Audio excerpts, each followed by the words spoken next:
graça é melhor do que viver.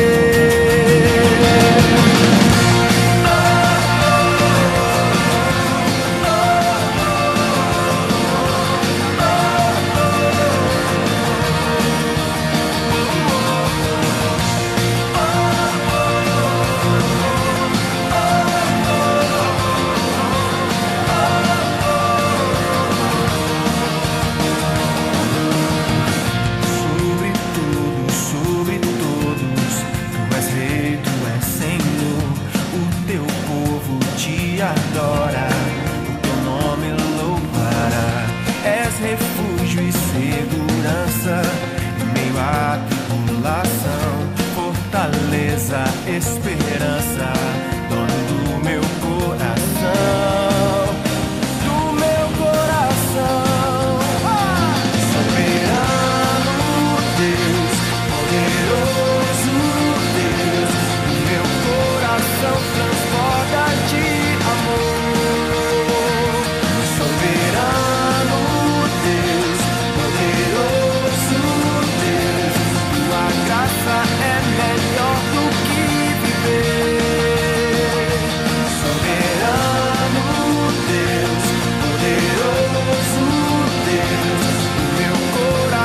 transporta de amor. Soberano Deus, poderoso Deus, tua graça é melhor do que viver. Oh, oh, oh,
é melhor do que viver.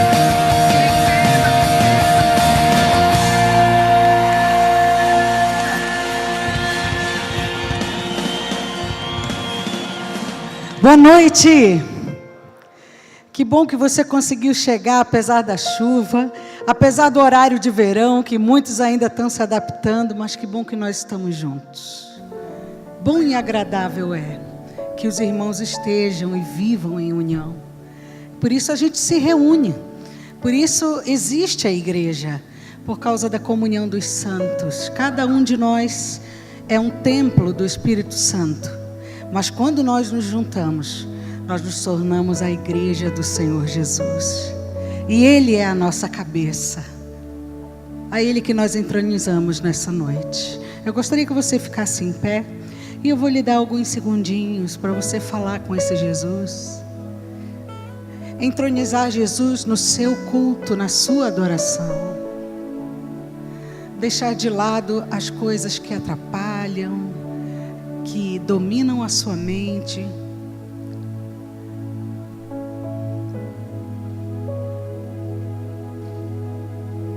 Você pode orar assim: Senhor, toma cativa a minha mente. Toma cativo o meu coração, para que tudo que eu pensar, para que tudo que eu sentir, venha do Senhor, seja para o Senhor. Santo Jesus, nós estamos aqui na Tua presença, celebrando a tua graça, que é melhor do que a vida. Obrigada, Jesus, porque tu és a cabeça deste corpo. E o Senhor nos faz juntos, bem ajustados, como diz a tua palavra, operarmos um na vida do outro, sendo bênção e edificando o teu corpo. Obrigada porque é tão bom fazer parte dessa igreja e da igreja do Senhor Jesus. Eu quero te agradecer, Senhor, nessa noite, por todos os benefícios, todas as bênçãos que o Senhor tem me dado. Nada tem me faltado. Muito obrigada, Senhor. O Senhor é fiel. O Senhor prometeu o necessário. Muito obrigada, porque a tua palavra é a verdade. Mas, Senhor, pode haver aqui corações quebrados, tristes, pessoas que vieram buscar solução para uma dúvida, para uma pergunta, para um problema. Eu quero te pedir, Jesus, tu que és o rei deste culto, vem e passeia no meio de nós. Toca os corações dos adoradores, toca os corações mais duros. Ah, Senhor, se o Senhor não nos tocar, de nada terá valido. Espírito Santo, vem no meio de nós e nos convence do pecado, nos convence da justiça, nos convence do juízo de Deus. Nós estamos aqui para receber de Ti, Deus, tudo que o Senhor preparou para nós nessa noite. E já te agradecemos, porque com certeza vai ser algo bom e agradável. Muito obrigada, em nome de Jesus, Senhor, amém. Dê um abraço na pessoa que está do seu lado. Se você não conhece, pergunte o nome.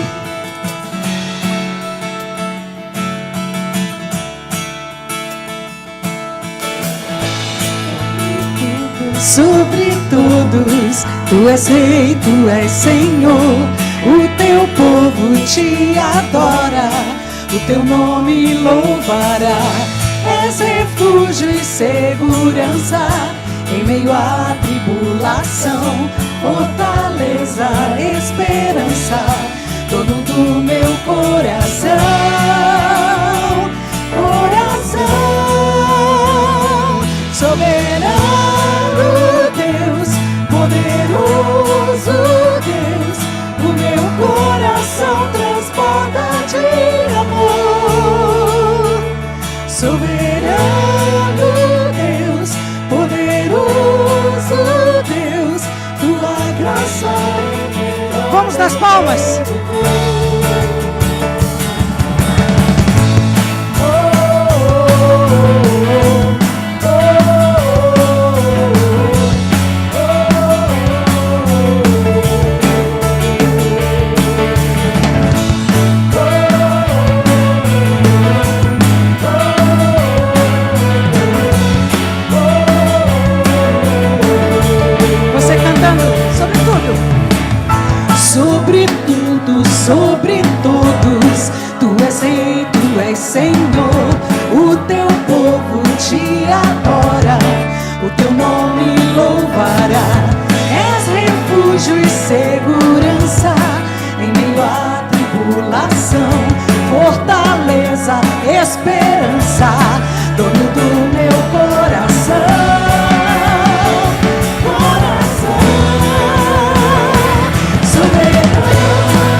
Vamos juntos.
Você conhece?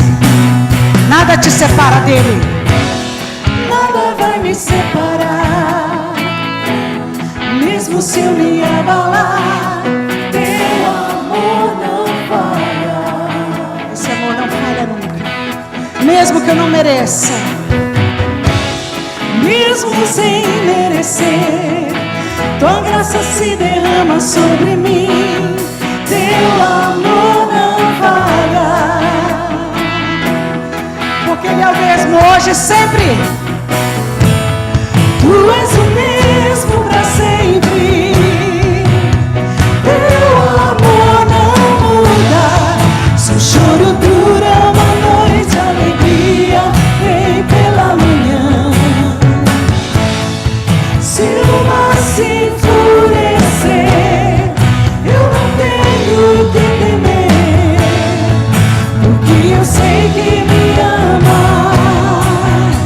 Teu amor não falha. Você que não conhecia, já aprendeu um pouquinho? Canta com a gente.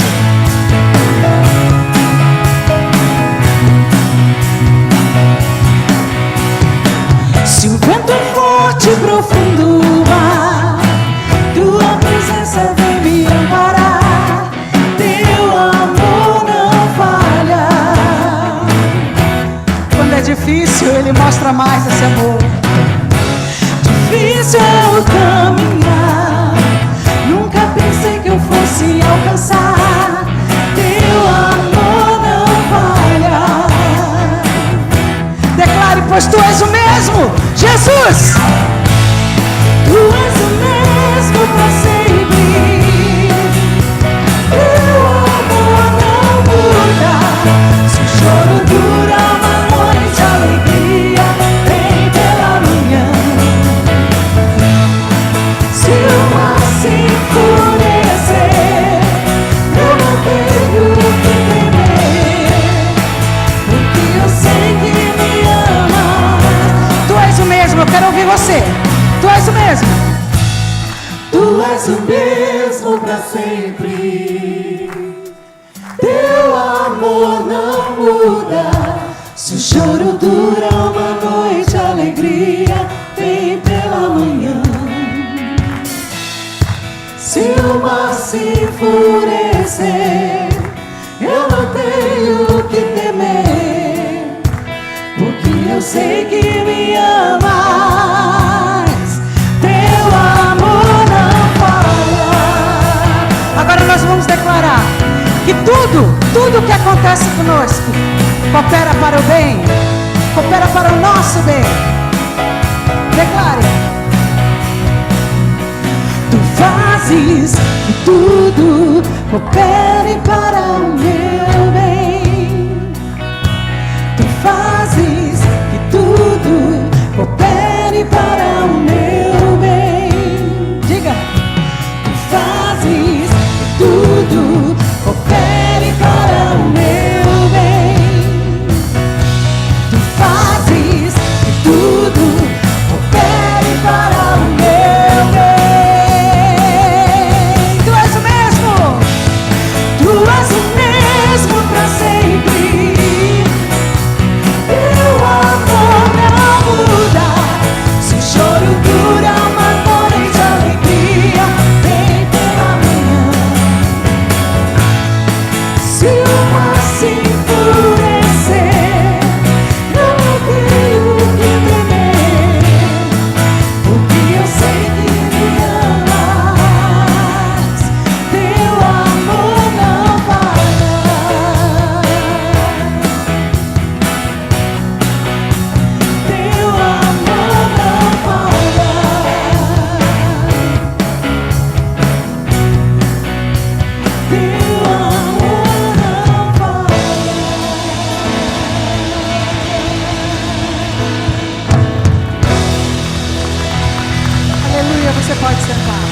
família.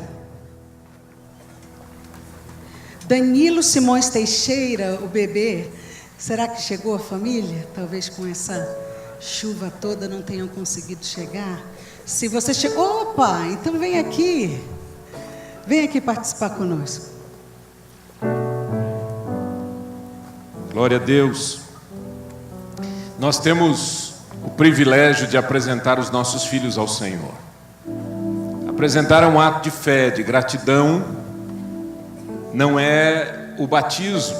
O batismo nós o realizamos quando a pessoa declara com a sua boca, com a sua vida: eu creio que Jesus Cristo é o meu único e suficiente Salvador. E nós oramos pelas crianças e pelos pais, para que andem na fé e andem no amor de Deus e façam o melhor para levar os seus filhos a Cristo. Esse é o nosso desejo, é isso que nós precisamos fazer. Louvado seja Deus.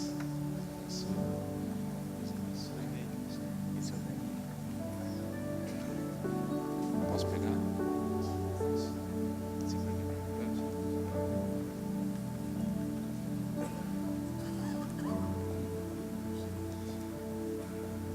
Esse é o Danilo. Ai, que lindão. Louvado seja Deus. É um privilégio para os pais chegarem na presença de Deus e dizerem: Senhor, está aqui, né? Esse é o nosso filho que o Senhor deu. Ele pertence a Deus, mas para nós somos mordomos e vamos servir ao Senhor. Então é um privilégio para o Danilo receber as suas orações, mas também que vocês orem com ele e que ele seja levado a Cristo, certo, Danilo? Ele está olhando tão assim compenetrado para mim. Vamos orar agradecendo ao Senhor. Privilégio. Pai celestial, muito obrigado, Pai querido, pela vida do Danilo, Senhor, por essa família querida que está dizendo: Jesus, obrigado. Obrigado, Senhor, pelo nosso filho. Obrigado pelos filhos queridos. Mas mais especificamente agora pelo Danilo, nós o apresentamos a Ti. Que ele seja, ó Deus, abençoado, guardado e protegido, física, emocional e espiritualmente. E que, ó Deus querido, os seus pais o levem sempre nesse caminho maravilhoso que é o caminho de Jesus. Para que um dia o Danilo, com a sua própria boca e os seus próprios pés, caminhe para a igreja e diga: Jesus Cristo é o Senhor da minha vida. Eu creio nele e Ele é o Deus da minha salvação. Seja assim, Senhor, sobre essa casa, a Tua bênção completa em nome de Jesus. Amém e amém. Deus abençoe.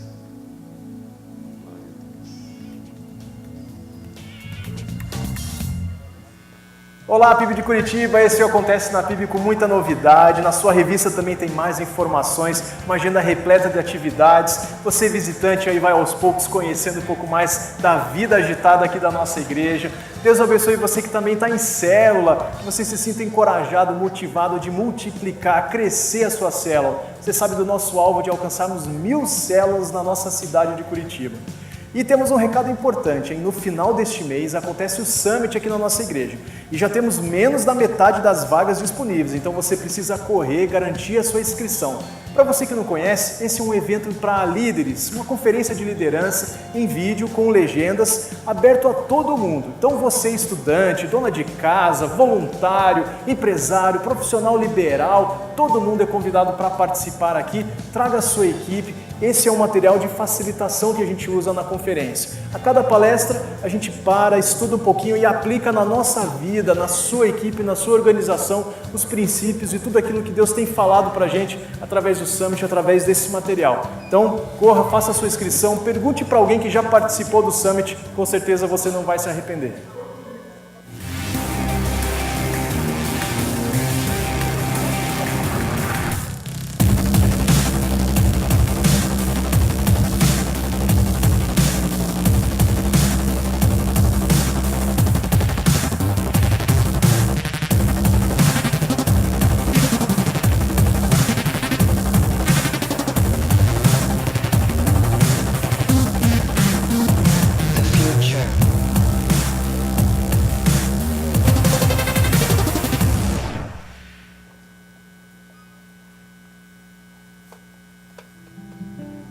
aniversário mais lançamento do livro A Alegria do Perdão, do pastor Pascoal Piragini Júnior. Venha celebrar com a gente no dia 10 de novembro, às 20 horas, no restaurante Madaloso. Mais informações na sua revista Dia a Dia com Deus.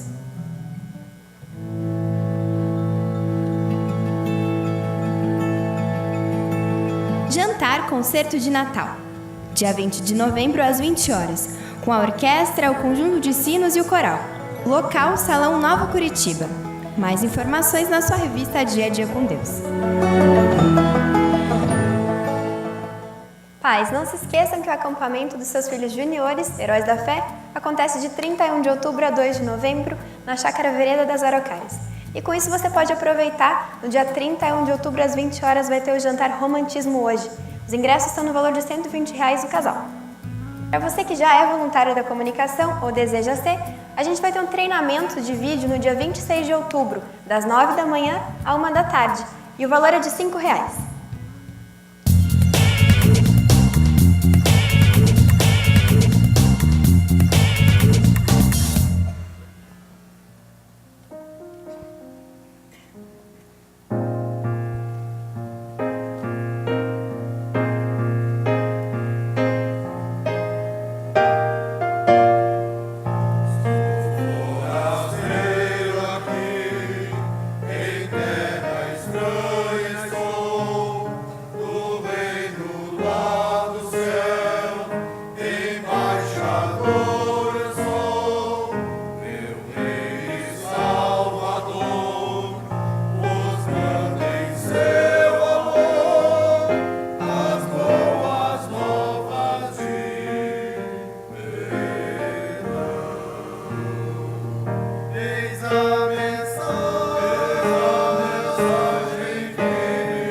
Aleluia.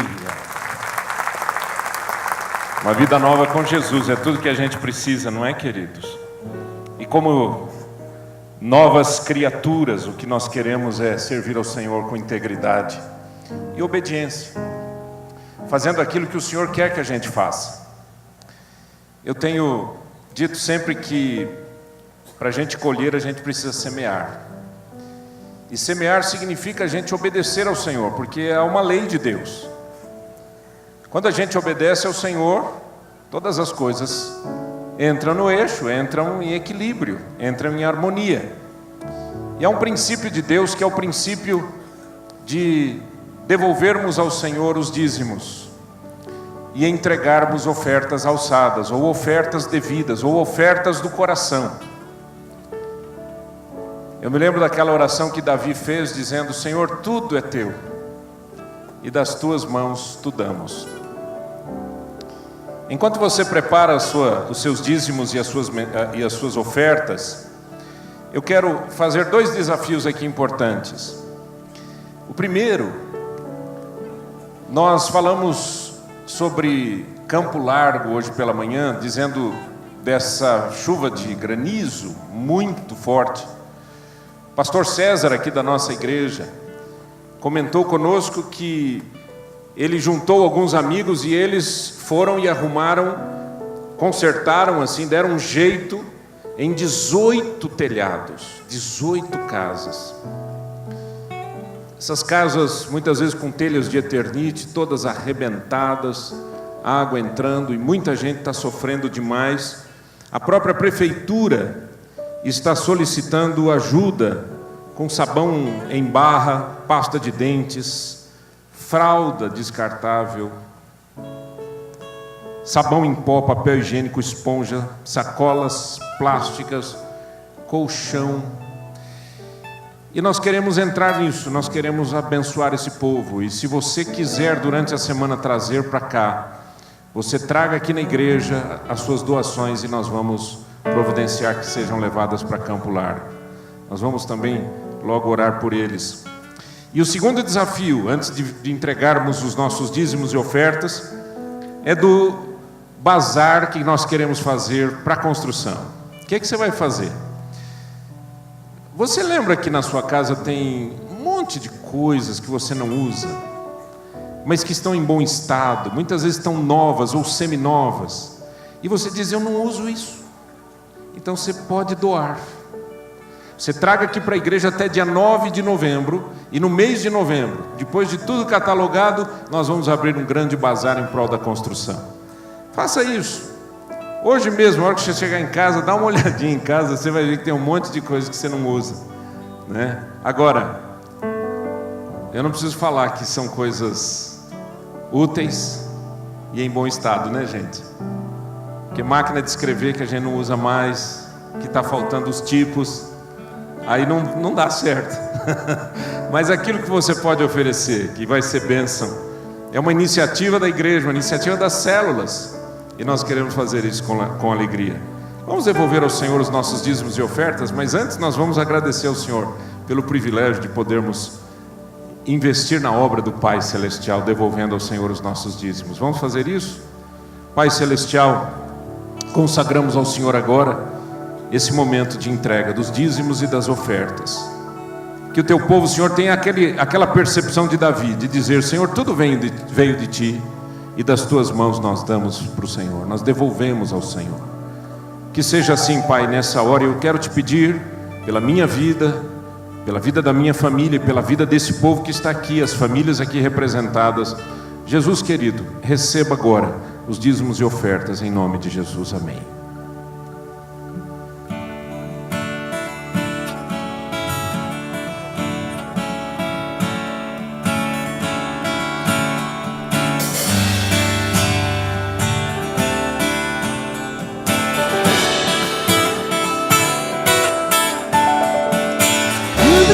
Olhos, Senhor Deus, abre meus olhos, Senhor, quero Te ver, Deus. Abre meus olhos, Senhor Deus, abre meus olhos, Senhor, quero Te ver.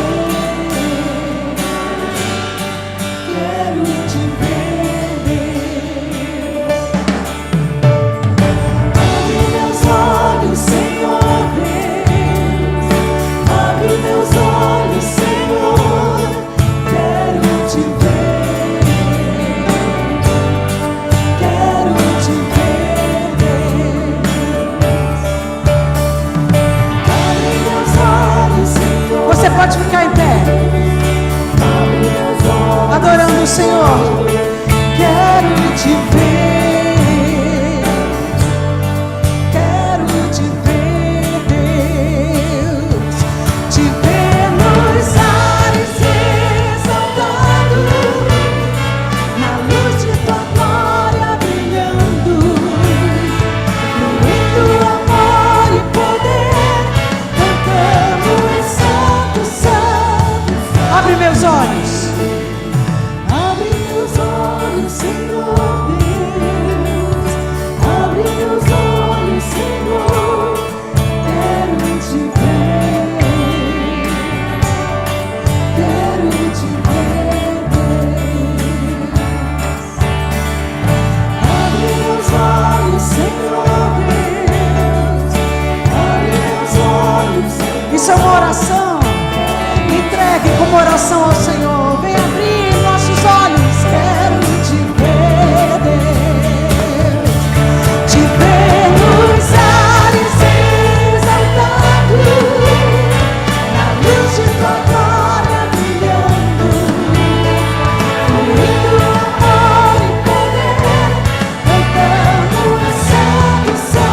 ver nos ares, Deus. Te ver nos ares exaltado, na luz de tua glória brilhando, fluindo amor e poder, cantando santo, santo, Junto com os anjos, vamos dizer: santo, santo, santo, santo, santo, santo, santo, santo, santo, quero te ver. Santo, santo, santo, santo, santo, santo, santo, santo, santo, quero te ver. declare: santo. Muitos olhos, Senhor Deus, muitos olhos, Senhor, quero te ver, quero te ver, Santo Ele é. abre teus olhos, Senhor Deus, abre teus olhos, Senhor, quero te ver, quero te ver. Abre os olhos, Senhor Deus, abre os olhos, Senhor, quero te ver, quero te ver, Deus, quero te ver,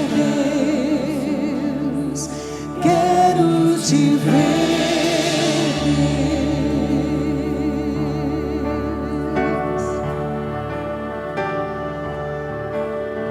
Ser minha vida, ó Deus de poder, que eu nunca perca a visão do teu ser.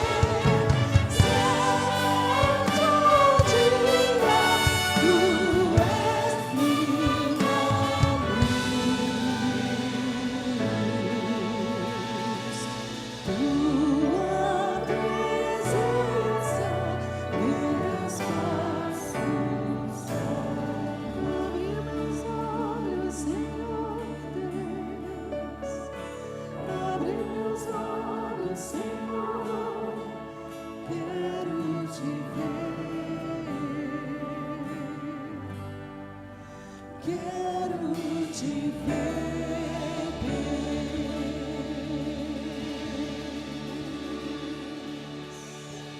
Queremos te ver, Senhor, nessa noite.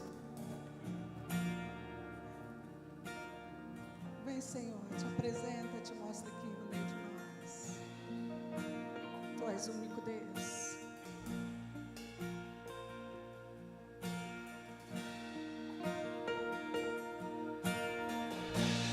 Tu não és um Deus criado por nossas mãos, nem um Deus que é dependente de um homem mortal. Nada que possamos dar-te é tão bom para ti.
teu poder santo.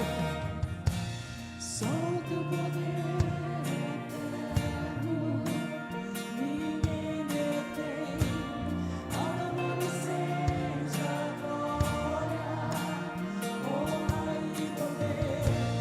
Tudo que podemos dar-te é digno de receber. Tu és Deus, pra sempre hás de ser. Tu somente és Deus, eterno Senhor. O teu trono é o céu. Tu somente és Deus, hoje aqui, sendo teus dias bons. O Senhor e nós, tu comigo estás. Vamos colocar nossas vidas nas mãos do Pai. Queridos, nós precisamos orar pelo Brasil. Precisamos orar pelo Brasil em nome de Jesus. A nossa igreja de hoje é domingo. Por 3 vezes durante o dia, às 6 da manhã, ao meio-dia, às 6 da tarde. Nós teremos aqui equipes de intercessores liderando esse grande movimento de oração pelo nosso país, em nome de Jesus. Nós precisamos orar. Se você puder, venha orar. Se você não puder, naqueles horários, 6, meio-dia e 6 da tarde, pare onde você estiver e ore. Meus irmãos, nós não podemos mais suportar as coisas erradas que têm acontecido no nosso país, e são malignidades. E como é que a igreja luta contra a malignidade? Com oração. A nossa luta não é contra a carne ou sangue, diz a Bíblia, mas contra principados e potestades, contra os dominadores deste mundo tenebroso, contra as forças espirituais do mal. E a Bíblia diz que nós devemos resistir a esse mal em nome de Jesus. Você concorda com isso em nome de Jesus? Assim também na nossa vida, talvez na sua vida, no seu coração. Ore pelos seus amigos, ore por sua família, ore pela sua idoneidade, pelo seu coração, para que você não se desvie jamais do caminho de Cristo. Sabe, queridos irmãos, eu tenho plena convicção daquilo que a Bíblia diz: pedi e dar-se-vos-á, buscai e achareis, batei e abrir-se-vos-á. Você crê nisso, não crê? Foi Jesus quem disse isso. Mas eu também tenho plena convicção, queridos, que não é apenas para a gente ter aquele momento que a gente diz: Senhor, eu preciso disso, eu preciso daquilo, eu preciso mas eu preciso, Senhor, que a Tua mão santa e poderosa se estabeleça. Quando o Senhor Jesus ensinou a gente a orar, Ele diz, olha, numa parte lá Ele diz: venha o Teu reino. Venha o Teu reino e seja feita a Tua vontade, assim na terra como nos céus. Venha o Teu reino na minha casa. Diga comigo: venha o Teu reino na minha casa. Venha o Teu reino no meu trabalho. Venha o Teu reino na minha vida. Venha o Teu reino no Brasil. Diga comigo: venha o Teu reino no Brasil, em nome de Jesus. Vamos orar, queridos. Eu tenho certeza que você tem os seus pedidos de oração. Nós temos pedidos de oração aqui nessa caixinha. Várias pessoas já colocaram seus pedidos aqui. Você tem o seu pedido aí no seu coração. Há pessoas que estão enfermas, há pessoas que estão na UTI, nas UTIs por aí. Há um pedido aqui do Luiz Carlos, pela família da dona Angelina Bonato, que ela fez aniversário hoje, 85 aninhos. E hoje ela faleceu. A família precisa das nossas orações. Você tem o seu pedido de oração. Vamos orar agora. Coloca simbolicamente a sua mão assim no seu coração. Pai, em nome de Jesus, nós cremos, Pai querido, naquilo que a Tua palavra diz, que o Teu Espírito Santo é consolador. É o Senhor quem conforta e consola corações. Pai, há vidas aqui que estão cansadas, enlutadas. Há homens e mulheres aqui que muitas vezes dizem para si mesmos: eu vou desistir, eu não aguento mais. A luta tem sido muito grande, meu Deus querido, mas nós estamos em oração agora, resistindo a esse tipo de sentimento e a esse tipo de pensamento, porque cremos no Deus que é todo poderoso, em nome de Jesus Cristo. Cremos que o Senhor é poderoso para tocar vidas, famílias, cidades inteiras, e o Brasil e o mundo para a glória do teu nome. Oramos, Pai, para que nosso país, meu Deus amado, acorde, para que a malignidade pare de agir da maneira como tem agido, em nome de Cristo, e que o teu povo, Senhor amado, seja fiel aos valores do Senhor no dia a dia. Pai, a nossa esperança não está na política, a nossa esperança está no Senhor. E a nossa esperança estando no Senhor, nós queremos viver uma vida que te agrade no dia a dia, para a glória do Senhor. Pai, em nome de Jesus Cristo, nós submetemos a nossa vida ao Senhor, como diz lá a tua palavra em Tiago 4, versículo 7. Submetemos a nossa vida ao Senhor, sujeitamos a nossa vida a Deus e resistimos ao diabo em nome de Jesus Cristo. Resistimos pelo poder do nome de Cristo, porque sabemos que quem tem poder é o Senhor Jesus. Aleluia. Colocamos nas tuas mãos esses pedidos de oração, Pai. Vidas que estão agora mesmo lutando contra uma enfermidade no hospital. Jesus, visita, Senhor, manda os teus anjos ali, Senhor, visita esse povo para a tua glória. E abençoa esse povo, Senhor, para que continue sendo fiel ao Senhor, em o nome de Jesus. E nós te daremos toda a honra, e toda a glória, e todo o louvor. Amém.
Estado com você, não tem? Então pode aplaudir o Senhor, Ele é digno de toda a honra, toda a glória e todo o louvor. Você pode sentar-se, querido. Você ouviu falar desse jantar concerto de Natal? Quero dizer que essa foi uma iniciativa muito bonita, muito gostosa, de uma célula aqui desta igreja, que junto com o Ministério de Adoração e Louvor estão promovendo esse jantar, e toda a renda desse jantar vai para a gente pagar as contas da construção aí, não é? Você sabe que a gente está com esse desafio imenso até final de dezembro, de várias contas que a gente tem para pagar, e você pode participar, e além de convidar alguém para participar de um jantar inesquecível, não é? Muita gente nunca viu uma orquestra de sinos, nunca viu uma orquestra musical tocando, não é? Com músicas natalinas e um jantar tão bonito quanto vai ser oferecido. Então, essa é uma oportunidade de a gente levantar recursos, é verdade, mas também de apresentar aquilo que Deus tem feito no nosso meio, como igreja, através de tanta coisa linda que a gente vive aqui no dia a dia, que a gente está acostumado, mas às vezes tem tanta gente que não teve o privilégio de ver e participar. Então, participa conosco, tá? Esse jantar é o dia 20 de novembro, às 20 horas, no buffet Nova Curitiba. Abra sua Bíblia em 1 Reis, capítulo 13. E nós temos estudado esses versículos a partir do verso 11, onde a palavra do Senhor nos diz assim, 1 Reis 13, a partir do verso 11. Naquele tempo, havia um velho profeta que morava em Betel, e os seus filhos chegaram e contaram a ele tudo o que o profeta de Judá tinha feito naquele dia em Betel, e o que tinha dito ao rei Jeroboão. E então o velho profeta perguntou, por onde ele foi embora? E eles lhe mostraram a estrada. E ele pediu que os filhos pusessem a sela no seu jumento, e eles puseram. E então o profeta montou e foi atrás do profeta de Judá. E ele o encontrou sentado debaixo de uma árvore sagrada e perguntou, você é o profeta de Judá? Sou sim, respondeu o homem. Vem até minha casa e coma alguma coisa comigo, convidou ele. Mas o profeta de Judá respondeu, eu não posso ir até a sua casa, nem ficar hospedado lá, e também não vou comer nem beber nada aqui com você, porque o Senhor Deus mandou que eu não comesse, nem bebesse nada, e que não voltasse para casa pelo mesmo caminho por onde eu vim. E então o velho profeta disse, eu também sou profeta como você, e o Senhor Deus mandou que um anjo me dissesse que levasse você até a minha casa e lhe oferecesse a minha hospitalidade, mas ele estava mentindo. E então o profeta de Judá foi com o velho profeta para a sua casa e comeu uma refeição com ele. E enquanto estavam sentados à mesa, a palavra do Senhor veio ao velho profeta, e ele gritou para o profeta de Judá, o Senhor Deus diz que você desobedeceu e não fez o que ele mandou. E em vez disso voltou e comeu uma refeição num lugar onde ele havia mandado que você não comesse. Por causa disso, você será morto e seu corpo não será sepultado no túmulo da sua família. Depois que acabaram de comer, o velho profeta selou o jumento para o profeta de Judá, e este foi embora. E no caminho um leão o encontrou e matou. O corpo do profeta ficou jogado na estrada, e o leão e o jumento ficaram parados ali, perto dele. E alguns homens passaram por aquele lugar e viram o corpo jogado no caminho, e o leão ali do lado. E então foram a Betel e contaram o que tinham visto, e quando o velho profeta soube do que havia acontecido, disse, aquele é o profeta que desobedeceu às ordens de Deus, o Senhor. E foi por isso que o Senhor mandou que um leão o atacasse e matasse, conforme tinha dito que ia fazer. E então disse para os filhos, ponham a sela no meu jumento, e eles fizeram o que o pai pediu. E então o velho foi e achou o corpo do profeta caído no caminho, e o jumento e o leão parados perto dele. O leão não havia comido o corpo, nem despedaçado o jumento. Aí o velho profeta pegou o corpo, pôs em cima do jumento e o levou de volta para Betel, a fim de chorar sobre ele e sepultá-lo. E ele o sepultou no seu próprio túmulo. E então ele e os seus filhos choraram sobre o corpo do profeta e diziam, ó meu irmão, meu irmão. Depois do sepultamento, o velho disse aos filhos, quando eu morrer, me sepultem neste túmulo e ponham o meu corpo perto dele, porque certamente vai se cumprir a ameaça que ele fez por ordem de Deus, o Senhor, contra o altar de Betel e contra os lugares pagãos de adoração que existem nas cidades da região de Samaria. Nós temos estudado parte desse texto na semana passada, no domingo pela manhã, hoje pela manhã e agora à noite. E no começo dessa história, esse jovem profeta, o homem de Deus que veio de Judá, ele chega na cidade, profetiza contra o culto que Jeroboão estava instituindo, um culto que tinha um propósito político. Havia uma separação entre o reino do norte e o reino do sul de Israel, e um dos problemas da interligação ou da separação, era a interligação religiosa, porque o único templo em toda aquela região estava no reino do sul, lá em Jerusalém. E então Jeroboão pensou assim: olha, eu não vou conseguir promover a unidade nacional se eu não quebrar essa situação da adoração a Deus. Pelo menos eu tenho que quebrar o único templo. E então, numa estratégia política, ele constrói 2 templos, um quase na divisa com Judá, em Betel, e outro no norte do país, em Dan. E naquele lugar ele muda um pouquinho a forma do culto. Ele ressuscita o bezerro de ouro, lembra do bezerro de ouro lá que Arão colocou no meio do deserto? Ele ressuscita o bezerro de ouro, ele faz essa imagem, coloca essa imagem nesses 2 templos e diz: olha, este aqui é Jeová, esse bezerro de ouro é Jeová que tirou você do Egito. E no dia da inauguração do templo, vem o profeta do reino do sul, chega naquele lugar e no meio da celebração, no auge da festa, ele começa a profetizar contra Jeroboão, contra aquele altar, contra aquele culto, contra aquele templo, dizendo que aquilo não provinha de Deus. E 3 milagres aconteceram como prova de que ele era o servo do Senhor. E o primeiro milagre é que enquanto ele profetizava, simultaneamente estas coisas aconteceram. Jeroboão apontou para ele, dizendo: pega esse homem, vamos matar esse homem aqui, está destruindo a festa. E quando ele estende a mão dele perde o controle, fica bobo, ele percebe que algo estranho está acontecendo, grita por socorro e diz: por favor, ora por mim, porque eu não sei o que está acontecendo.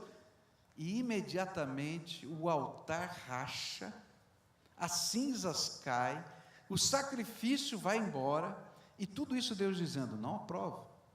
O profeta ora, o braço do rei fica bom, ele o convida para ir para a sua casa, ele diz: não posso, eu recebi uma ordem de não parar pelo caminho, eu recebi uma ordem de não voltar, não parar aqui nem para comer, nem para beber, nem para fazer nada, eu tenho que voltar imediatamente para minha casa, e eu tenho que ir até por um caminho diferente, porque Deus não quer que eu esteja aqui.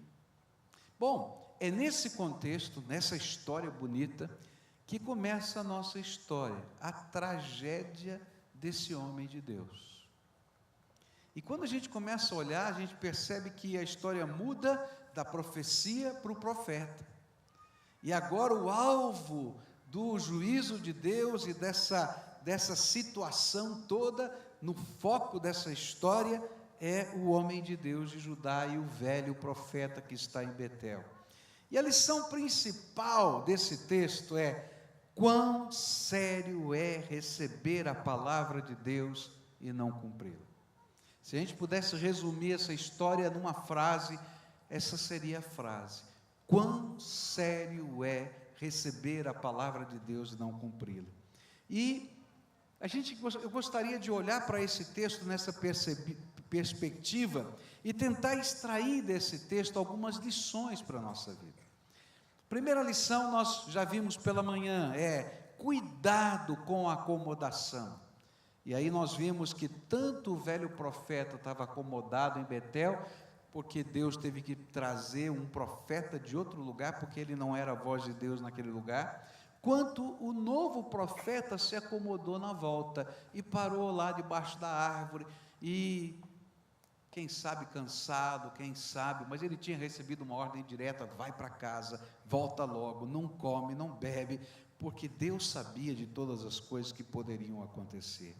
E nós aprendemos então como a acomodação na nossa vida espiritual atrapalha a nossa vida. Segunda coisa que estudamos nesse texto é cuidado, porque depois de uma grande vitória, a tentação vem a galope. E olha, pode ter certeza, se você teve uma grande vitória, o inimigo vai tentar de todas as maneiras refrear o seu ânimo, refrear a sua alegria e impedir que você continue na obra de Deus. E foi isso que aconteceu com esse servo de Deus. Mas eu queria nessa noite me focar em duas outras questões. A primeira delas é: cuidado. As pedras de tropeço estão em nosso caminho. Cuidado, as pedras de tropeço estão em nosso caminho. Olha só o verso 18. E então o velho profeta disse: eu também sou profeta como você. E o Senhor Deus mandou que um anjo me dissesse que levasse você até a minha casa e lhe oferecesse a minha hospitalidade. Mas ele estava mentindo. Satanás tem usado ao longo da história uma arma mortal. Se há uma arma mortal no meio do povo de Deus, chama-se pedra de tropeço. A Bíblia define pedra de tropeço como aquela pessoa que, dizendo professar a santíssima fé, ao invés de aproximar outras pessoas de Deus, afasta aquelas pessoas e até levam algumas delas à perdição. Por isso o Senhor vai chamar de raça de víboras os fariseus, que pareciam os mais piedosos dos homens, e que o Senhor chamava de hipócritas e de pedras de tropeço. E esse velho profeta foi, na vida do novo profeta, uma pedra de tropeço. Ele começou com uma meia-verdade: sou profeta. Na verdade, ele já fora usado por Deus para proclamar a palavra. Na verdade, as pessoas de Betel ainda o viam assim, como um profeta. Mas ele sabia que não recebia mais a palavra de Deus há algum tempo. Tanto assim que ele não estava profetizando contra o templo, contra aquele altar, contra as coisas erradas que estavam acontecendo, e Deus precisou levantar um outro profeta e trazê-lo, porque ele não estava disponível para Deus e para anunciar as palavras. E olha, se tem uma coisa que Deus faz, é não dar a sua palavra a quem não quer ser instrumento da graça de Deus. Deus não vai dividir o poder dele, os milagres dele, com aquelas pessoas que estão com o seu coração acomodado e às vezes até endurecido. Ele vai, de alguma maneira, não é, dizer: olha, presta atenção, acorda, desperta. Como ele vai fazer aqui com esse velho profeta? Mas ele vai estar dizendo assim: olha, tem alguma coisa errada na sua vida. E o pior é que esse velho profeta gostava de ser chamado de profeta. Ele gostava da posição de ser profeta. E eu quero crer que ele usava até roupas de profeta, porque as pessoas podiam identificar algum profeta também pela roupagem, como ele se vestia. E ele agora então havia se acostumado, quem sabe, a mentir. Como? Afirmando coisas que Deus não havia falado, como se ele houvesse falado. E então, ele fez o que sempre fazia: usou a roupa, a autoridade e o respeito, para encobrir a mentira que ele proclamava. Um anjo do Senhor me mandou dizer que você tem que comer na minha casa. E ele assim estava querendo manipular a situação para aquilo que ele queria que acontecesse. Ele só tinha forma, mas não tinha a essência mais de um homem de Deus. Porque, queridos, a gente não pode falar que Deus falou quando Deus não falou. E a gente não pode dizer alguma coisa em nome de Deus se a gente não tiver autorizado por Deus. Ele sabia usar a forma do carisma, mas ele não possuía o caráter que o carisma pedia. Alguns anos atrás, eu fui num retiro de juventude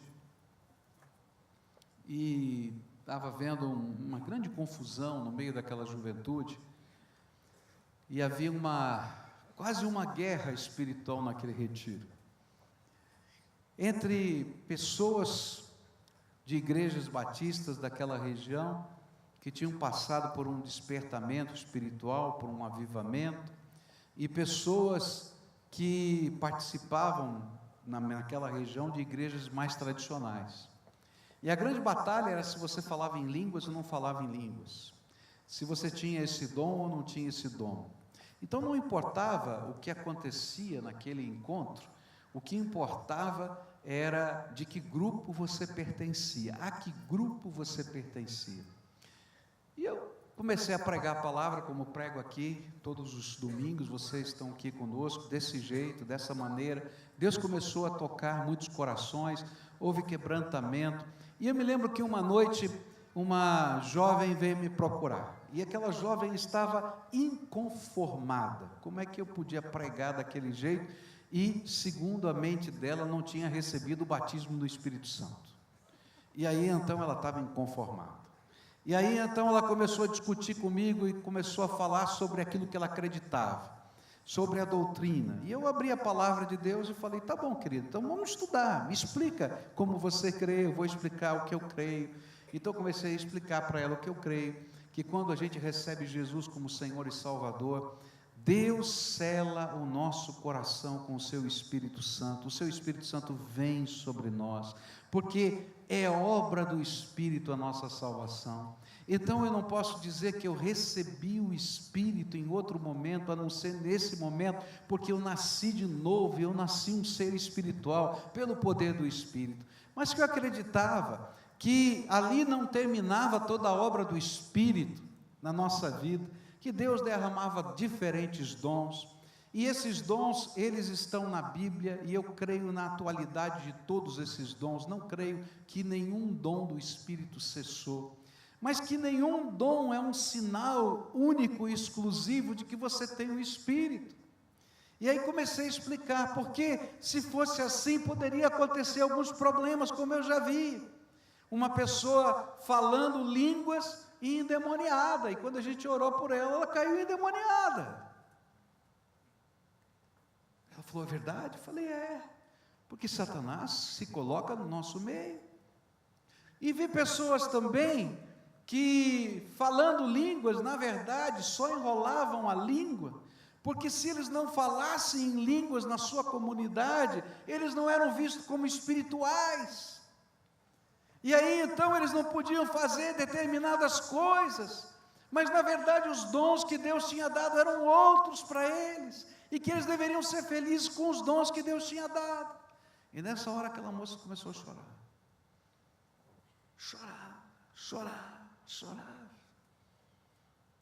E eu disse: pastor, eu estou envergonhada. Sabe por quê? Tudo isso que o senhor falou é verdade na minha vida. Eu estou numa igreja que, se a gente não falar em línguas, a gente não recebeu esse dom, não recebeu o Espírito Santo. E então eu comecei a buscar esse dom, e eu ia para as reuniões e para os cultos, e dizia: ora por mim para eu receber esse dom. E olha, fulano de tal orou por mim, começou a dar o nome de um monte de gente que orou aqui, impôs as mãos, e não acontecia nada. E eu fiquei pensando: Senhor, o que está acontecendo? Está tudo errado na minha vida, eu sou uma pecadora. Até que um dia eu fui numa reunião e eles disseram: não, de lá você vai sair falando em línguas. Eu falei: então tá bom, então eu vou. E aí então juntaram o povo, e o grupo começou a orar, e diziam para ela: repete, aleluia, glória a Deus, e repete mais rápido, mais rápido, mais rápido, mais rápido, amém, está falando em línguas.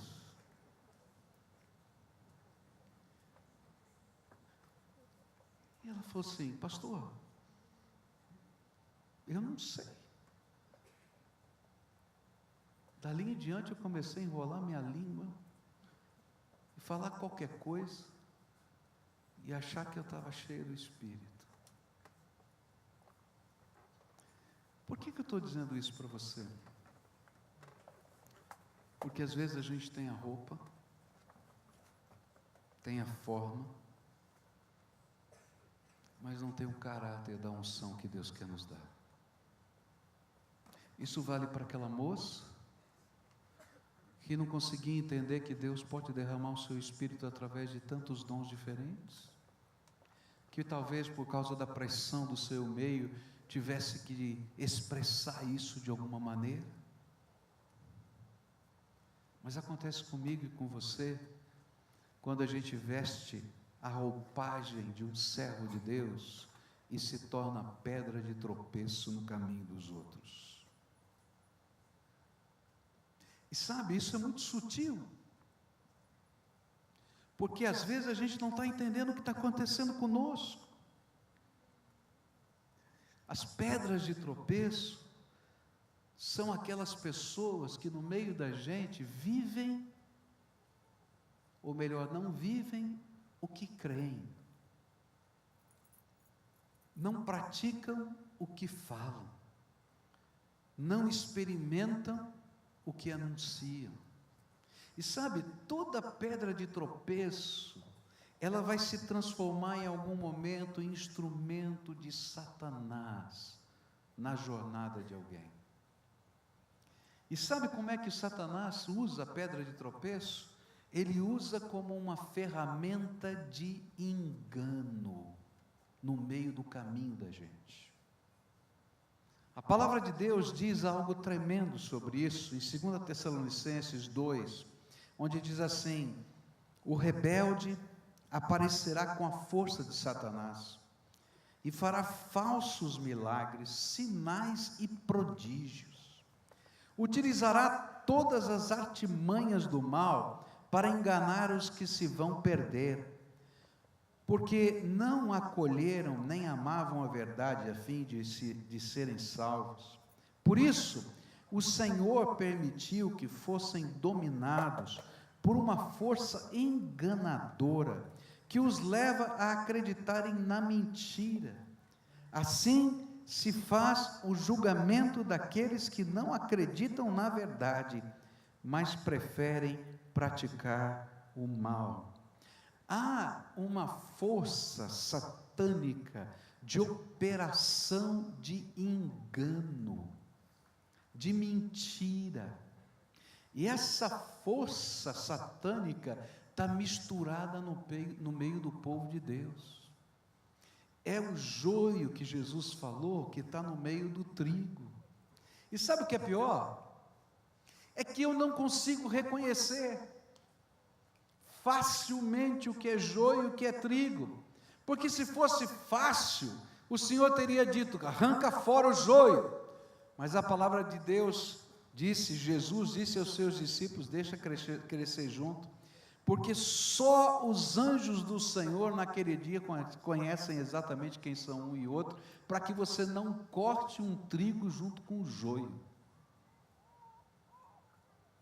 Mas as pedras de tropeço estão no nosso caminho, e elas operam engano, mentira, heresias, coisas que nos afastam do caminho do Senhor, discórdia no meio do povo de Deus. Queridos, quantas igrejas quebradas e divididas por causa de discórdia. Você conhece gente assim? Gente magoada, dolorida. Queridos, pedras de tropeço que se levantam, estão no meio do nosso caminho. A palavra de Deus vai dar uma recomendação no livro de Gálatas, capítulo 1, versículos 6 a 8, onde está escrito assim: estou muito admirado com vocês, pois estão abandonando tão depressa aquele que os chamou por meio da graça de Cristo e estão aceitando outro evangelho. Na verdade, não existe outro evangelho, porém eu falo assim, porque há algumas pessoas que estão perturbando vocês, querendo mudar o evangelho de Cristo. Mas se alguém, mesmo que sejamos nós, ou um anjo do céu, anunciar a vocês um evangelho diferente daquele que temos anunciado, que seja amaldiçoado. Cuidado, querido. com os crentes pedra de tropeço, porque eles estão no meio da gente. Agora eu vou falar baixinho, só para você ouvir. Cuidado para você não ser uma pedra de tropeço. Está entendendo? Porque é muito fácil a gente vestir a roupa de servo de Deus, impostar a voz e viver uma mentira diante de Deus e dos homens. Cuidado, porque as suas palavras e ações impedem pessoas de se achegarem a Deus. Você sabe que pode existir alguém na sua família que não queira ouvir o Evangelho por causa de algo que você já fez? Você já parou para pensar nisso? Por uma atitude, por uma mesquinharia, por uma palavra dura, por uma falta de perdão, e diz assim: isso aí é ser crente? Isso aqui é orar? Isso aqui é buscar a Deus? Sabe, queridos, são essas as pessoas que Deus quer que, se a gente de alguma maneira as fez tropeçar, se a gente verdadeiramente é servo do Senhor, Ele quer que a gente volte, reconcilie e acerte. Porque senão, para aquelas pessoas, você vai continuar sendo uma pedra de tropeço. É sério demais isso. Cuidado com os que produzem heresias e ficam brigando às vezes por uma vírgula, mas afastam as pessoas de Deus ao invés de aproximarem do Senhor. Ah, queridos, eu tenho visto algumas coisas tão tristes, às vezes por causa de uma vírgula, às vezes por causa de detalhes, às vezes por um legalismo extremo. Eu vi uma família da nossa igreja se enroscar, se arrebentar, brigar, ter tanta confusão, se podia acender o fogo no sábado ou não podia, porque a família queria fazer um churrasco, entendeu? E um lado da família vinha do legalismo e dizia: não pode acender o fogo no sábado. Eu falei: meu Deus, tanta confusão, e não produz nada. Quem está se convertendo, gente? Quem está sendo salvo? Tanta coisa enrolada. Cuidado, porque as pedras de tropeço estão no nosso caminho. E sabe, cuidado com aquele tipo de crente que precisa receber uma profecia para saber o que vai fazer amanhã. Você conhece esse tipo de crente? Então ele sai aqui do culto no domingo, segunda-feira ele vai na casa do profeta João, na terça ele vai no profeta Antônio, na quarta ele vai no profeta Joaquim, está entendendo? E ele vai buscar profecia, porque ele precisa saber o que ele tem que fazer, querido. E você vai ouvir tanta profetada. Sabe o que é profetada? Aquela profecia que não vem de Deus, que só dá confusão, que só dá história enrolada. Dobra o teu joelho e procura Jesus, que Ele fala com você. E se for preciso mandar um profeta, Ele vai mandar na tua casa. E assim mesmo, quando chegar um profeta na tua casa, como aconteceu com esse, a palavra de Deus diz que você tem que provar as profecias e ver se elas estão de acordo com a vontade de Deus, com aquilo que está escrito nas Escrituras, ou aquilo que Deus já falou com você. Então, cuidado, porque a gente fica correndo atrás de algo e se esquece do alguém maior, que é o Todo-Poderoso. Eu creio na existência de todos os dons do Espírito, mas eu prefiro dobrar o meu joelho e falar com o Deus vivo, Todo-Poderoso, e vou encontrar dele resposta para a minha vida.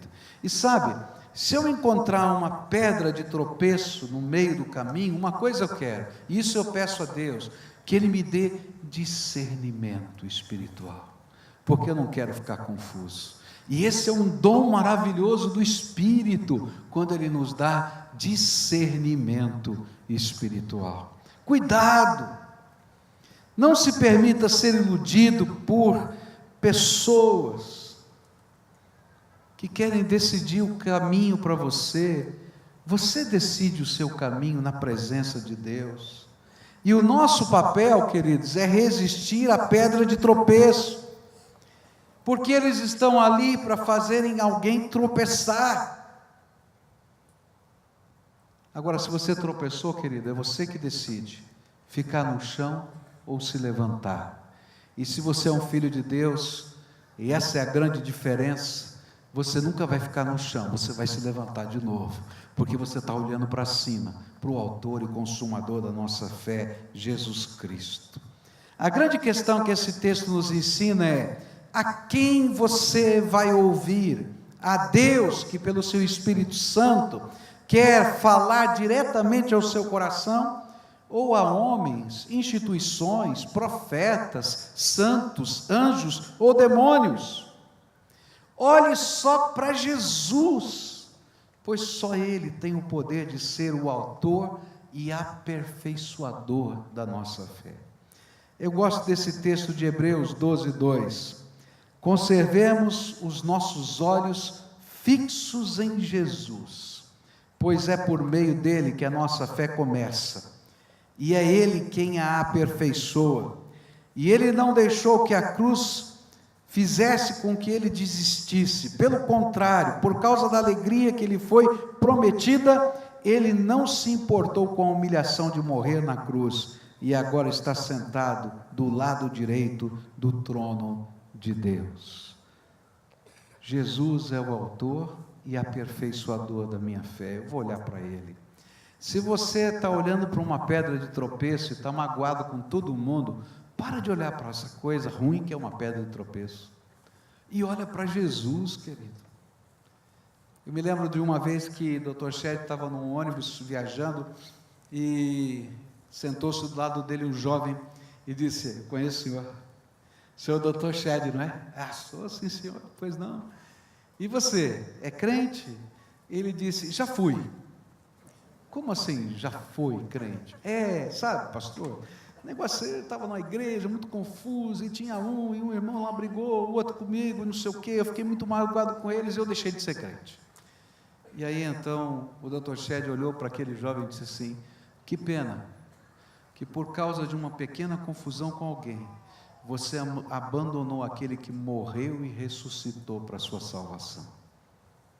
Querido, se você está no chão, por causa de uma pedra de tropeço, não fique no chão, levante-se, olhe para o autor e consumador da sua fé, Jesus Cristo, porque enquanto a gente vai olhando para as pessoas, a gente vai se frustrar, porque pessoas vão errar, e vou falar baixinho, você também vai errar com alguém. Segunda e última coisa que eu queria deixar com você nessa noite, aparece nos versículos 19 a 24. E quando a gente lê essa história, dá uma sensação estranha. E essa segunda coisa eu queria dizer para você assim: cuidado. Um pequeno deslize pode mudar toda a nossa história. Cuidado. Um pequeno deslize pode mudar toda a nossa história. Nessa história, eu não sei o que você sente, mas quando eu leio esse texto, a primeira sensação que vem é de injustiça. Deus, o Senhor fez isso com o teu servo. Olha só, um servo bom. Um menino saiu lá de Judá, foi lá para Betel, anunciou a tua palavra com coragem. Você pensa que é fácil falar para o rei: você está em pecado, acabar com a festa, com a cerimônia? Você pode imaginar? E agora, o coitadinho lá é enganado, está no meio do caminho, chega lá um profeta velho sem vergonha, né? Dá vontade de falar, não dá? Não é? Chega lá, mente, o coitado acredita. Tudo isso acontece, ele vai morrer por causa disso. Deus, o hipócrita dessa história é o velho profeta e não o homem de Deus de Judá. Afinal de contas, ele fez tudo direitinho. A única coisa que salta aos nossos olhos é que ele confiou em quem ele não devia confiar. Foi só isso. Mas quando eu estava pensando assim, o Senhor tocou o meu coração e me disse uma coisa e abriu os meus olhos para uma grande verdade. Ele disse para mim assim: Pascoal, não é exatamente assim que ocorrem as grandes tragédias na vida das pessoas? Quando, até de boa fé, pessoas confiam em quem não deviam confiar e abandonam as advertências que pareciam infundadas, mas que os alertava de perigo. E aí eu comecei a meditar nisso. Quantas pessoas já morreram em cavas de areia? Você sabe o que é cava de areia? Vocês vão lá cavar, não é? Lá para tirar a areia que a gente usa aqui, né? Geralmente em regiões de rio, e ficam buracos profundos naquele lugar que se enchem de água. E todo mundo diz para a molecada: olha, não nada na cava de areia, porque é muito perigoso. Tem buracos imensos, tem uma hora que dá pé, tem uma hora que você vai afundar. E mais, nessas cavas se junta um enrosco. Você enrosca o teu pé numa coisa que foi lançada lá e você não consegue subir. E aí então, o papai já falou isso, a mamãe já falou isso, o bombeiro já foi lá, tirou alguém de lá e disse: não nada mais aqui, não é isso? Aí chega um grupo de amiguinhos e diz: vamos nadar, vamos. E diz: não, mas é perigoso lá. Não, é perigoso nada, já fui muitas vezes, não acontece nada. Quantas pessoas já morreram numa cava de areia porque confiaram em quem não devia confiar e não aceitaram as advertências de perigo de quem deveriam confiar? Não é assim na vida? Mas eu continuei pensando: quantas pessoas têm sofrido com as drogas? Será que ninguém sabe que droga mata? Hein? Você acha que existe alguém que não saiba que droga é droga? Que já não ouviu uma história de alguém a respeito dessa desgraça? Ou já não assistiu alguma coisa acontecer, quem sabe com um amigo seu? Mas não é assim que acontece.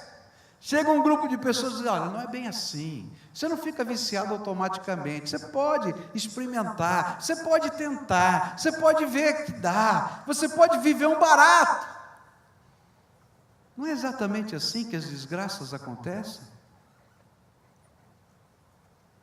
Aí eu continuei pensando: quantas pessoas já perderam negócios bons porque confiaram em quem não devia confiar? Você já ouviu história assim? Ah, eu confiei no meu sócio, de repente, olha, fui roubado. Ah, eu confiei no fulano de tal que me apresentou um investimento sensacional e de repente era o golpe do vigário. Você já ouviu histórias assim? Eu já ouvi várias. E a grande lição que esse texto nos ensina é que um pequeno deslize pode mudar toda a nossa história. Sabe por quê? Porque a capacidade de analisar se o deslize é grande ou pequeno envolve coisas que nós nem sempre somos capazes de ponderar. E é justamente porque Deus sabia do perigo que esse jovem corria e que a ordem havia sido tão veemente: entregue a palavra e saia correndo dali. Não pare, não coma, não beba, vá para sua casa, só pare quando chegar lá.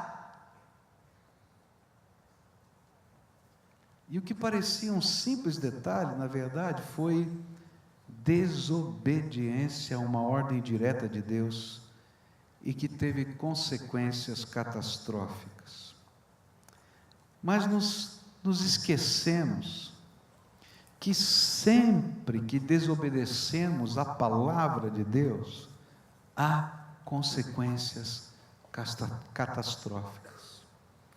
Sabe, quando a Bíblia fala que isso aqui é pecado, a gente pode olhar e achar que isso é um pecadinho, e não um pecadão. Mas o que a Bíblia diz é que pecado sempre traz uma desgraça atrelada. E é por isso que toda a Bíblia tenta nos ensinar a respeito da importância da palavra de Deus. E é por isso que todo o trabalho do diabo é tentar minimizar as consequências da nossa rebeldia. Todo pecado é obra de rebeldia. E o diabo sempre vai dizer: olha, não é bem assim, não é tão sério assim, não é tão complicado assim, não é tão problemático assim, não é tão mal assim. Olha, existem atenuantes. Mas, queridos, as desgraças vêm com atenuantes ou não. Quando eu olho, por exemplo, a história de Adão e Eva no jardim, queridos, é isso que eu vejo. Está lá uma frutinha que a gente olha e dá vontade de comer. Eu não sei que fruta que é, só sei que não era maçã, tá? Mas era uma fruta lá. E eu acho, né? Eu não sei, né? Eu acho que Adão passava lá e Eva olhava assim. Eu não sei se você já teve esse negócio assim, que quando você passa assim e vê uma coisa gostosa, enche água na boca. Você já viu? Já teve essa sensação? Eu sou horrível, sou diabético, não posso comer doce, mas quando eu vejo um doce assim, brigadeiro, então, meu pai, pão de mel, não é? Que coisa maravilhosa aquilo, enche de água a minha boca. E aí a serpente diz assim: por que você não come? Ah, não posso comer, porque Deus falou que no dia que eu comer dessa árvore, eu vou morrer. Ele disse: quer dizer que você não pode comer fruta nenhuma? Coisa horrível, você adorar a Deus, hein? Não pode comer fruta. Ele falou: não, peraí, não é que eu não posso comer fruta, eu só não posso comer essa fruta. Mas por quê? Eu vou morrer. Ah, não é bem assim, não é desse jeito, não é tão sério desse jeito. É porque Deus sabe que no dia que você comer dessa frutinha, os seus olhos vão se abrir, você vai conhecer o bem e o mal, e você vai ser como Deus. E aí vem a mentira, parte verdade, parte mentira. A verdade, ela ia conhecer o bem e o mal, aquela pureza natural seria colocada de fora, mas ela não seria igual a Deus nunca, porque o Deus infinito não cabe na forma finita. O Deus Todo-Poderoso não cabe nesse serzinho que sou eu e você. Por isso, a glória de Deus teve que se esvaziar para nascer Jesus nessa terra, para caber o infinito no finito. Uma coisa tão boba, comer uma frutinha, que problema tem? Só que ela era venenosa, matava. Era rebelião contra Deus. E o pior é que a palavra ainda nos adverte de que o rigor dos juízos de Deus são maiores quanto maior o nosso conhecimento e capacidade de discernimento. Querido, se você conhece Jesus e o poder de Deus está atuando na tua vida, Deus vai olhar com mais rigor estas coisas do que os outros. Porque você pode ter conhecimento, discernimento, a palavra fala direto ao seu coração, você sabe, você ouviu, você sentiu. E olha só o que a Bíblia diz no livro de Tiago, capítulo 3, verso 1, ele diz assim: meus irmãos, somente poucos de vocês deveriam se tornar mestres da igreja, pois vocês sabem que nós, os que ensinamos, seremos julgados com mais rigor do que os outros. Mateus 11, 21 em diante, ele vai falar das cidades que tiveram mais oportunidade de ouvir a palavra, vai falar de Cafarnaum, que viu milagres, e vai dizer, naquele dia do juízo, Deus vai ter menos rigor com Sodoma e Gomorra do que com você, Cafarnaum, porque você teve a oportunidade de conhecer o Filho de Deus. Sabe o que mais? A Bíblia afirma que os juízos de Deus sempre começam pela sua casa e depois se estendem aos outros. Deus vai revelar primeiro os nossos pecados. Eu brinco com os jovens da igreja, ó, toma cuidado, hein? Se você anda transando por aí, tá? Os outros talvez não engravidem, mas você vai furar a camisinha e vai se enroscar. A pílula não vai funcionar. Sabe por quê? Porque Deus revela o pecado. E se você está vivendo em pecado, pode ter certeza que o seu pecado, por mais que você esconda, vai aparecer no jornal, na primeira página, porque é uma palavra de Deus, que os juízos do Senhor começam primeiro na sua casa. Como Ele vai poder julgar Jeroboão, que estava sendo rebelde contra a palavra de Deus, numa coisa que parecia tão simples como dar um jeitinho na política? Se Ele não julgar o homem de Deus que veio de Judá, que desobedeceu à voz do Senhor. E aí a gente vai aprender uma coisa tão séria para a minha vida e para a sua vida. Sabe o que é? Temor do Senhor é o princípio de toda a sabedoria. Eu amo o Senhor e eu sei que o Senhor me ama. Mas eu temo, meu Deus. Eu temo. Eu temo. Pode ter certeza, meus irmãos. Eu temo, porque eu sei que o meu Deus vai olhar com muita seriedade os meus pecados, porque Ele não quer que eu seja uma pedra de tropeço nessa terra. Mas olha, teme você também o Senhor. Teme. Porque muitos pecam e se afastam da vontade de Deus, simplesmente por um sentimento de que a bondade de Deus é tão grande que nunca os seus pecados vão afetar a sua vida. Afinal de contas, os meus erros comparados aos de tantos outros parecem tão insignificantes. Mas o que Deus está olhando não é o tamanho do pecado, mas o tamanho da rebelião. Talvez se uma pessoa que você compara os seus pecados tivesse vivido as experiências com o Senhor que você já viveu, essa pessoa nunca olharia como insignificante as pequenas expressões de rebeldia, porque ele conhece o outro lado.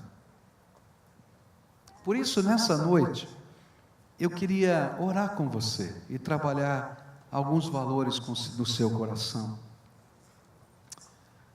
Eu queria orar para você entender que sempre na vida da gente vão ter pedras de tropeço. Pessoas que nos atrapalham na jornada da fé. E que se você ficar olhando para elas, você vai ficar no chão. E que Deus hoje te diz, para de olhar para as pessoas que te fazem cair, e olha para mim, eu sou o Senhor da tua vida. E olha para você, para que ninguém caia por sua causa. Outra coisa que eu queria orar com você hoje é, há coisas que estão acontecendo na tua vida, que você acha que são insignificantes, tão pequenos, mas Deus já falou com você que Ele não quer isso na tua vida. Ele não quer a sua arrogância, Ele não quer o seu orgulho, Ele não quer alguma coisa, eu não sei o que é, você e Deus sabem.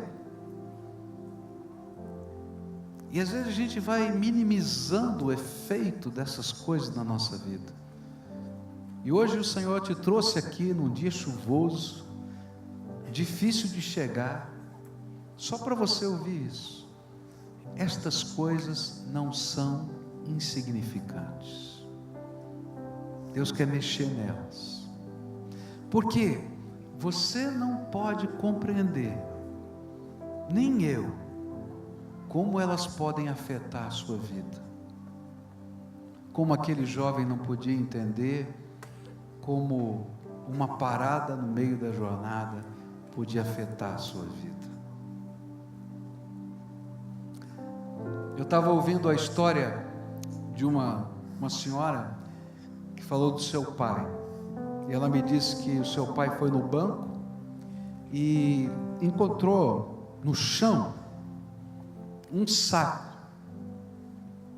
E ele pegou lá aquele saco, um saco desses de mercado. Pegou aquele saco. E quando ele olhou dentro do saco, tinha dinheiro. E não era pouco dinheiro. E ele pegou aquele saco e ficou pensando: o que eu vou fazer com isso agora? O que eu vou fazer? E aí ele escuta ali na entrada do banco uma senhora desesperada, toda angustiada, e falando com o guarda, e falando com um, e falando com o outro. E ele se aproxima daquela senhora e diz: o que está acontecendo? E ela disse: eu saquei uma pequena fortuna, coloquei num saco e esqueci aqui. E aquele homem falou: é esse saco aqui? Ele disse: é esse. Então toma, é teu. E ela vai embora. E essa pessoa é uma pessoa muito simples. E quando ele sai, ele está chegando perto do ponto do ônibus, ele assiste um acidente. O ônibus vem, se desgoverna, sobe na calçada e mata as pessoas que estavam no ponto do ônibus. E é interessante como aquele homem traduziu tudo aquilo. Ele disse: se eu não tivesse parado para entregar o saco de dinheiro, eu estaria no ponto do ônibus junto com eles. O dinheiro daquela mulher salvou a minha vida. A gente não sabe quando a coisa é grande ou pequena. A gente sabe o que Deus fala ao nosso coração. Então hoje eu queria orar com pessoas. Oração de confissão, oração de entrega, oração de dedicação de vida. Se você está se sentindo no chão por causa de uma pedra de tropeço, para de olhar para os lados e olha para cima, o Senhor está te chamando.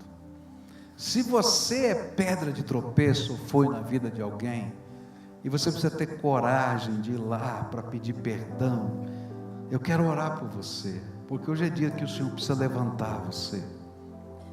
Se você está minimizando coisas pequenas que o Espírito está falando no alto-falante da tua caixa da alma, então, por favor, deixa Deus fazer as mudanças que você precisa. Se há alguém aqui que o Espírito Santo está falando, eu queria convidar você para vir aqui à frente para a gente orar. Eu sempre digo isso. Quando eu chamo para vir à frente, não é porque o pastor tem poder, porque esse lugar é santo e maravilhoso e não tem nenhum defeito, não. Eu faço porque se você está ouvindo uma voz do Senhor de arrependimento e você continua rebelde, então não faça você imaginar que quando sair vai ser diferente. Se Deus está falando com você, levanta agora e vem e diz: estou aqui, Senhor, o Senhor falou comigo, eu quero fazer esses acertos na minha vida. Então, onde você estiver, homem, mulher, senhor, senhora, criança, jovem, Deus falou com você hoje, tocou o seu coração, você tem alguma coisa que precisa acertar com o Senhor, então vem para cá, nós vamos orar juntos. E você vai estar dizendo: Senhor, eu não vou minimizar o que o Senhor está falando na minha vida. Eu não vou diminuir o tamanho da importância que o Senhor dá para aquilo que o Senhor quer fazer na minha vida. Então vem para cá em nome de Jesus. E a gente vai orar ao Senhor, tá? Pode chegar junto aqui. Venha para cá, em nome de Jesus. É arrependimento, é confissão, é entrega, é levantar no meio de uma jornada, é deixar Deus fazer a obra dele na nossa vida, do jeito dele, não do nosso jeito. Eu às vezes fico pensando, Deus, por que o Senhor não faz assim, não faz assado? Que tolice a minha, né? Será que eu posso ensinar a Deus alguma coisa? Quem é que pode ensinar a Deus alguma coisa? Quem é que pode ensinar a Deus alguma coisa? Então deixa Deus ser Deus e você ser simplesmente servo dele. Deixa Deus ser Deus, Ele fazer a obra que Ele tem para fazer na tua vida. Nós vamos orar ao Senhor.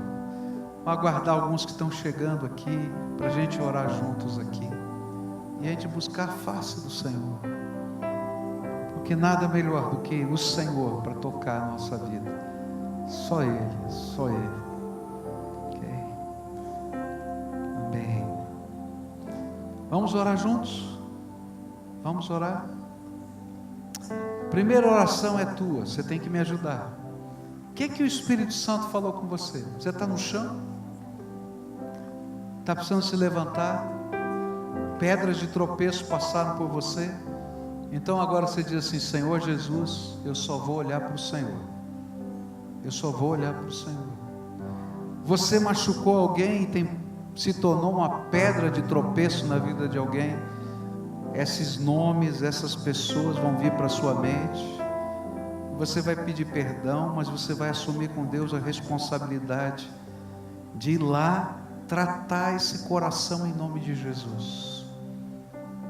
Você está minimizando algo que Deus está dizendo que é importante? Então diz o que é para Deus. Senhor, eu estou racionalizando, eu estou minimizando isso, mas eu não quero mais fazer isso. O Senhor vai fazer do teu jeito na minha vida. Me ajuda, Senhor, me ajuda. Me dá o teu poder, a tua sabedoria. Senhor Jesus, eu quero orar por essas pessoas que estão aqui. E quero pedir a intervenção do Espírito Santo sobre essas vidas. Quero pedir, Senhor, que a graça do Senhor, a misericórdia do Senhor, o poder do Senhor, a força do Senhor, o ânimo do Senhor, a reestruturação de vida, vem pelo poder do teu Espírito. Jesus, segura na mão dessas pessoas, segura na mão delas. Se estão caídas, levanta agora, Pai, que venha o poder do Senhor a sustentá-las. Oh Pai, eu não estou pedindo um anjo do Senhor, não. Eu sei que eles estão aqui, mas eu quero pedir: abre as janelas dos céus e derrama o teu Espírito Santo, Senhor, profusamente. Senhor, uma inundação do teu Espírito, uma inundação do teu Espírito, para que eles experimentem, Senhor, a grandeza do Deus Todo-Poderoso, o poder da ressurreição de Cristo Jesus que opera em nós. Ó Senhor, faz essa obra, eu te peço em nome de Jesus, amém e amém. Fica de pé agora, tá? E não sai ainda não. Às vezes na jornada da gente, a gente precisa de companheiros espirituais, tá? A gente precisa materializar isso. Quantos de vocês estão numa célula? Vocês estão aqui na frente, levanta a mão. Você está numa célula, tá? Graças a Deus. Quantos não estão numa célula aqui? Levanta bem alto a mão. Nossa, quanta gente. Então, eu quero pedir que alguém que está numa célula, tá? Vem aqui. Não sei quem está em célula aqui na igreja. Levanta a mão, pode ver. Então é com você que eu estou falando, tá? Você que está numa célula, vai procurar alguém que está aqui na frente, mas agora, rápido, tá? Vem já. Não é que está o povo das células aqui? Não estou vendo aqui, tá? Você vai dizer assim: olha, quer fazer parte do nosso grupo de crescimento espiritual? A célula é um pequeno grupo de pessoas que se reúnem nas casas, tá? Onde a gente ora junto, compartilha junto, diz o que está acontecendo um com o outro, abre a Bíblia juntos e um ajuda o outro, sabe? Todo mundo é de carne e osso, cheio de defeito, problema, como você, como eu, mas a gente está dizendo: vamos caminhar junto pela fé, tá? E eu queria convidar você para fazer parte de uma célula, está combinado assim? Tá? Ah, mas eu não tenho horário. Olha, tem célula para todo tipo de gente. Eu conheço célula que começa sexta-feira, tá? 11 horas da noite e termina 1 hora da manhã. Tá bom esse horário para você? Essa dá certo, né? Eu falei a semana passada para uma pessoa e disse assim: eu trabalho no shopping, pastor, não dá. Que hora que você sai? 10 horas. Eu já arrumei a célula para você. Daí chamei: Michel, vem aqui. A sua célula começa a que horas? 11 horas. É lá, vai para a célula do Michel, tá? Mas tá cheio de célula em horários diferentes, lugares diferentes. Por quê? Porque a gente é diferente, tem situações diferentes, tem célula de jovem, tem célula de adulto, tem células de família, tem célula de criança, porque nós precisamos caminhar juntos na presença de Deus, tá? Então agora é o seguinte: quem não tem célula, levanta a mão, tá? E eu quero ver alguém de uma célula chegar aqui, senão eu vou começar a cortar a cabeça de líder de célula aqui. Vem para cá, isso, vem para cá. Aí, ó, tem mulheres aqui, senhoras, jovens aqui, casais, tá? Chega junto aqui. Se você não é obrigado a ir na célula, não, tá? É um convite que a gente faz, mas pelo menos as pessoas vão estar orando por você no final do culto. Ó, tem gente aqui com a mão levantada aqui na frente. Olha lá, quem vai chegar lá? Tem duas, essa jovem aqui também, tá? Convida para a sua célula, tá? Agora todo o povo de Deus de pé. E a gente vai adorar a Deus juntos, tá bom? E a gente vai adorar a Deus. Dá a mão para quem está perto de você. Os pastores vão se dirigir à porta do templo. Eles vão cumprimentar você à saída. E a gente quer terminar o culto juntos aqui, celebrando Jesus, autor e consumador da nossa fé, tá bom? Sonda-me, Senhor, e me conhece. Quebranta o meu coração, transforma-me conforme a tua palavra e enche-me até que em mim se ache só a ti.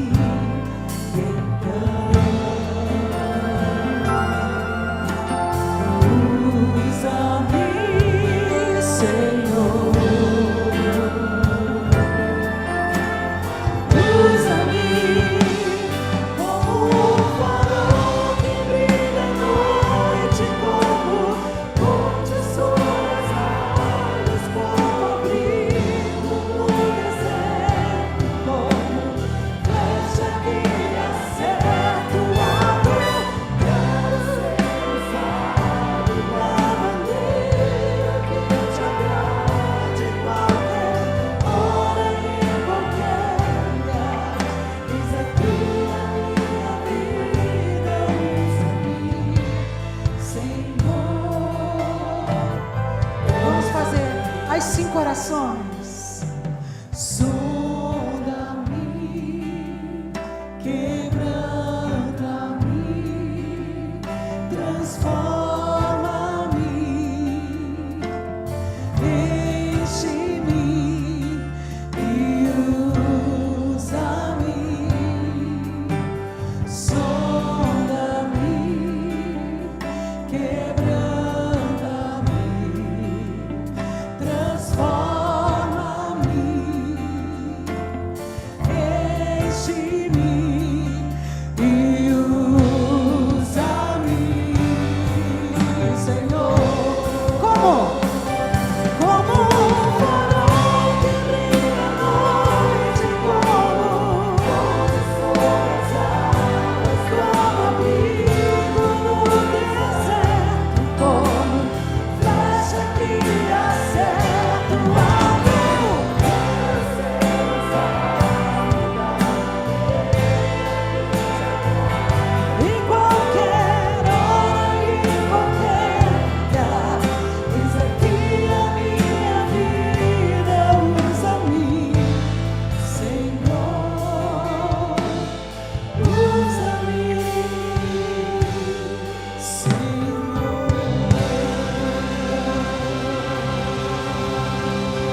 Salva de palmas para o Senhor Jesus.